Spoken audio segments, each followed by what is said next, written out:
சார்பில் மதுரையில் நடைபெறுகின்ற இந்த மாபெரும் பொதுக்கூட்டத்திற்கு வருகை தந்து இறுதியாக சிறப்புரை ஆற்ற இருக்கின்ற இந்தியாவை உலகளவிலே சக்தி வாய்ந்த நாடாக அழைத்து சென்ற இந்திய பிரதமர் மரியாதைக்குரிய மாண்புமிகு திரு நரேந்திர மோடிஜி அவர்களே, இன்னும் 2 மாதத்தில் தமிழ்நாட்டின் முதலமைச்சராக பதவியேற்க இருக்கின்ற முன்னாள் முதலமைச்சரும் நம் கூட்டணியின் தலைவருமாகிய மரியாதைக்குரிய திரு எடப்பாடி பழனிசாமி அவர்களே,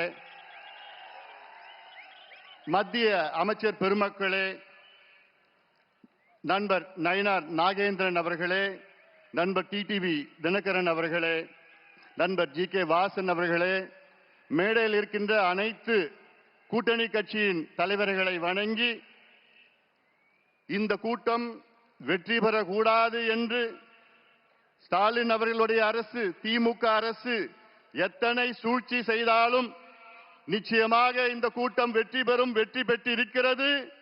எவ்வளோ தடைகளை கொடுத்தாலும் இங்கே வருகை தந்திருக்கின்ற லட்சோப லட்ச அனைத்து கட்சி கூட்டத்தின் தொண்டர்களே, தலைவர்களே, நிர்வாகிகளே, ஊடக நண்பர்களே, உங்கள் அனைவருக்கும் என்னுடைய பணிவான வணக்கங்கள். தமிழ்நாடு சமூக நீதியின் பிறப்பிடம்.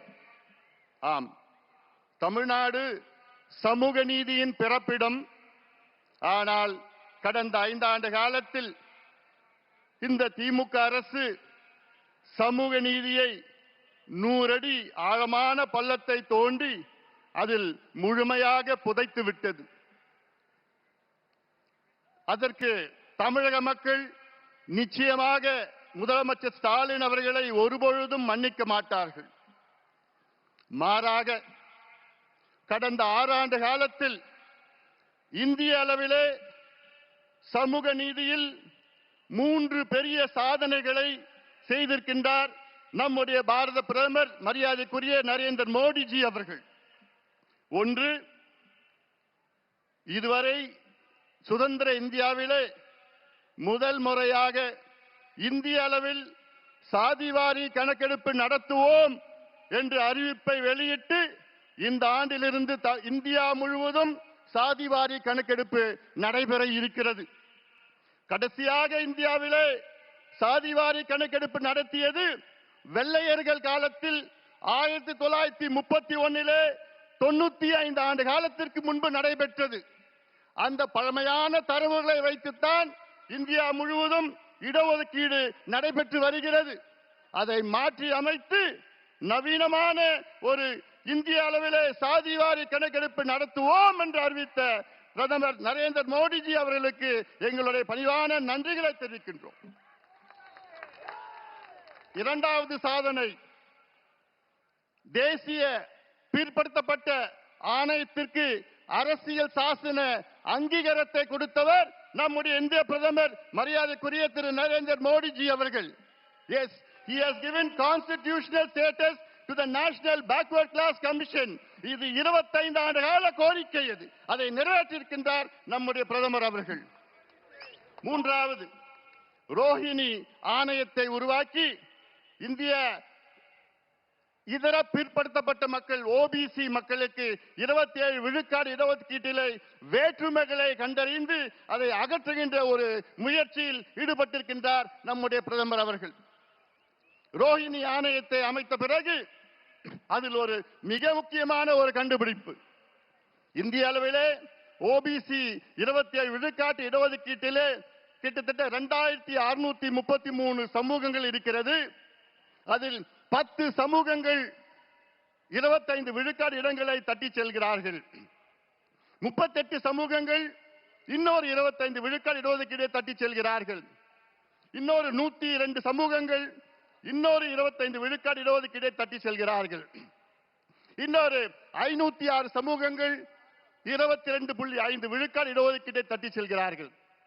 ஆக 2633 சமூகங்களில் 1977 சமூகங்கள் வெறும் 2.5 விழுக்காடு இடஒதுக்கீட்டை தான் பெறுகிறார்கள் என்ற ஒரு உண்மையை கண்டுபிடித்தவர் நம்முடைய மாண்புமிகு பாரத பிரதமர் நரேந்திர மோடிஜி அவர்கள்.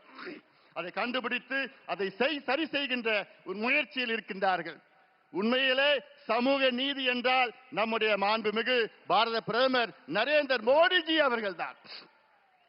ஆனால் சமூக நீதி எங்கள் உயிர் மூச்சு என்று வீர முழக்கம் சொல்லுகின்ற திமுக, குறிப்பாக ஸ்டாலின் அவர்களே, உங்களுக்கும் சமூக நீதிக்கும் எள்ளளவும் சம்பந்தம் கிடையாது.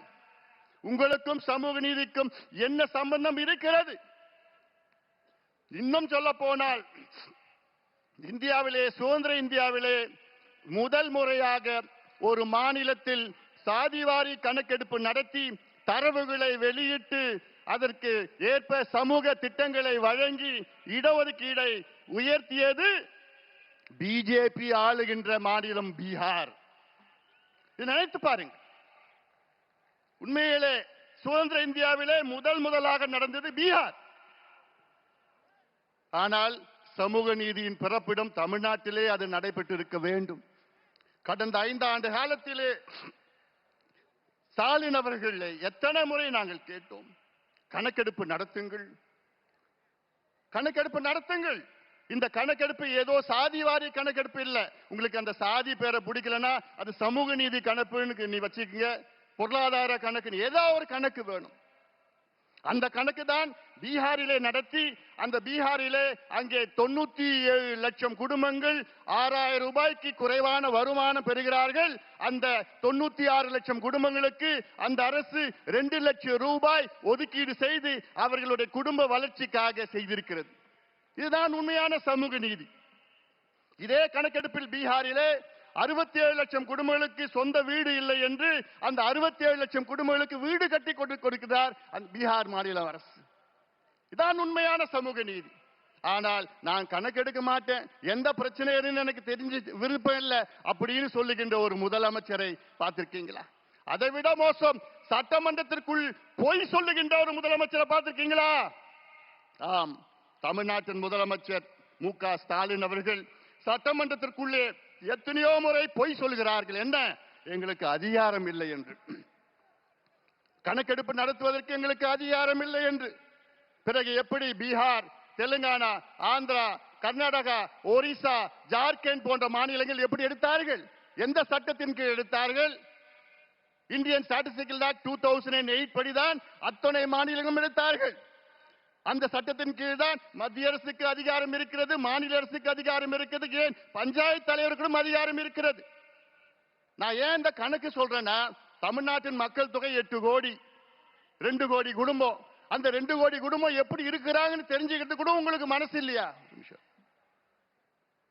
அது ஏன் தெரிஞ்சுக்க மாட்டீங்க? அது 2 கோடி குடும்பம் கணக்கெடுத்து அந்த குடும்பத்தில் எத்தனை பேர் இருக்கிறாங்க, என்ன சமூகம், எந்த மதத்தை சார்ந்தவர்கள், ஆண்கள் பெண்கள் எத்தனை பேர் படிச்சிருக்கிறாங்க, எத்தனை பேர் வேலையில இருக்காங்க, அரசு வேலையா தனியார் வேலையா, அந்த வீட்டில் எத்தனை பாத்ரூம் இருக்கு, பாத்ரூம்ல பைப்ல தண்ணி வருதா, அதுல சோலார் இருக்கா, அல்லது கிணறுல போர் இருக்கா, கிணறு இருக்கா, சைக்கிள் இருக்குதா, இல்ல பைக் இருக்குதா, இதெல்லாம் கணக்கெடுப்பு நடத்தி எத்தனையோ சமூக திட்ட நல்ல திட்டங்கள் கொடுக்கலாம், இடஒதுக்கீடை உயர்த்தலாம், உள்ஒதுக்கீடை கொடுக்கலாம். அதே வேளையிலே தமிழ்நாட்டில், இந்தியாவிலே தமிழ்நாட்டில் மட்டும்தான் 69 விழுக்காடு இடஒதுக்கீடு நமக்கு கிடைத்திருக்கிறது. அதற்கு அந்த 69 விழுக்காடு இடஒதுக்கீட்டை பாதுகாத்தவர் ஒரே ஒரு நபர் தான், முன்னாள் முதலமைச்சர் புரட்சி தலைவி செல்வி ஜெயலலிதா அம்மையார் அவர்கள் தான். அந்த அம்மா மட்டும் இல்லனா இன்னைக்கு 69 விழுக்காடு இடஒதுக்கீடு அதை உச்ச நீதிமன்றம் ரத்து செய்திருப்பார்கள்.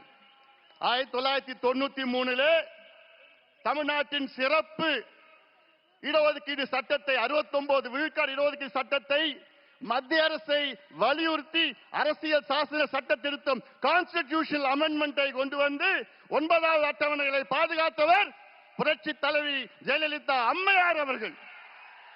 இல்லையே நமக்கு இன்று கிடைத்திருக்காது. இறுதியாக நான் சொல்கின்றேன், நம்முடைய பாரத பிரதமர் நரேந்திர மோடிஜி அவர்களை மீண்டும் பாராட்டுகின்றேன். காரணம், நீர் மேலாண்மைக்கு முக்கியத்துவம் கொடுக்கின்றவர். அவருடைய குஜராத்தில் அவர் முதலமைச்சராக இருந்த நேரத்திலே அந்த குஜராத்திலே சௌராஷ்டிரா என்ற பகுதி இருக்கிறது.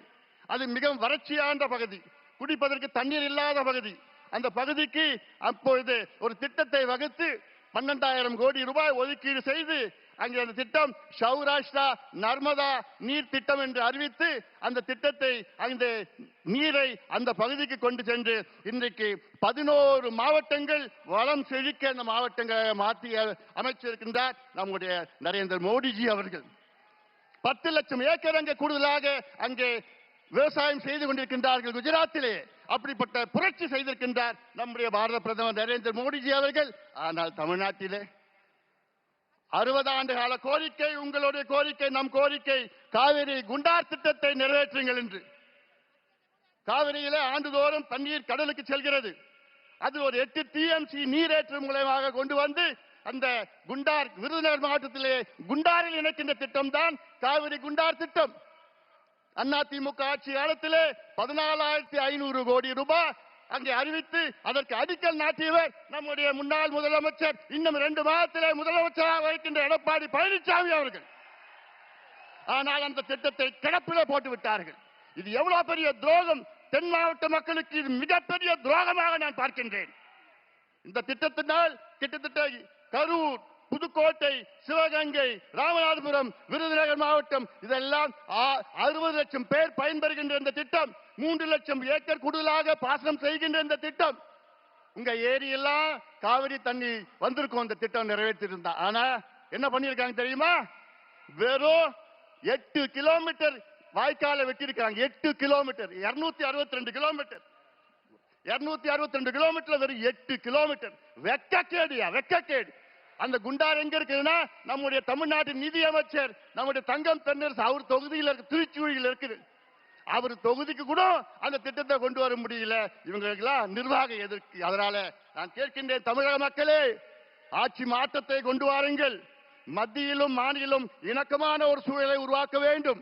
அதற்கு நம்முடைய எடப்பாடி பழனிசாமி அவர்கள் தமிழ்நாட்டின் முதலமைச்சராக நீங்கள் கொண்டு வர வேண்டும். வெற்றி பெற வேண்டும். எங்கள் கூட்டணிக்கு ஆதரவு கொடுங்கள் என்று சொல்லி இந்த கொடுங்கோல் திமுக ஆட்சி, மோசமான ஆட்சி, மக்கள் விரோத ஆட்சியை தூக்கி எறியுங்கள். எங்களுக்கு ஆதரவு கொடுங்கள், எங்கள் கூட்டணிக்கு ஆதரவு கொடுங்கள் என்று உங்களை அன்போடு கேட்டுக்கொண்டு நன்றியோடு அமர்கின்றேன். வணக்கம். தேசிய ஜனநாயக